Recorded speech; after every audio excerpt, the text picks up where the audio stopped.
Сау саламатсыздар ма, қымбаттыларым? Сыйластық санадан, бақытты болады иба деп анадан. Өсиет данадан, өнеге ағадан, қасиет тегінен деп айтады қазақ.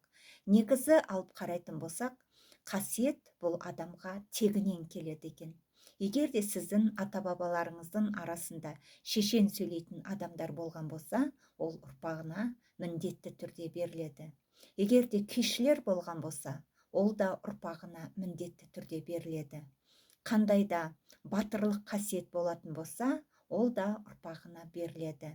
Негізі қазақ жеті атаңды білу, ол кереметтердің кереметі деп бекерге айтпайды, жеті атасын білу керек әр қазақ дейді. Сондықтан да әр атадан келген қандай да бір қасиет болады. Негізі алып қарайтын болсақ, бір отбасында 5 бала болатын болса, 5 баласы 5 түрлі болып жатады. Оны негізі зерттеп алып қарағанда, бұл адамға қонған ата тегінен қасиет деп айтады.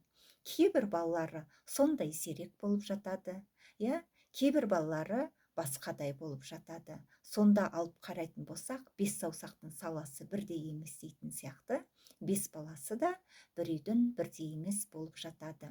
Сондықтан да кей кездерде алып қарасақ, сондай нашар тұратын үйдер болады, бірақ та балалары сондай зерек, сондай керемет алғыр, мектепте де жақсы оқитын, сондай бір таланттылар кезігіп жатады. Сонда айтады, бұл тәрбиені қайдан алды деп. Ол тәрбие емес, ол тегінен келген қасиеттер болып жатады. Сондықтан да адамды негізі бұрынғы кезде қазақтар тегіне қарап қызды ал деген, текті жерден қыз ал деген себебі, оның болашақта тегінін шығары ұрпағына білген.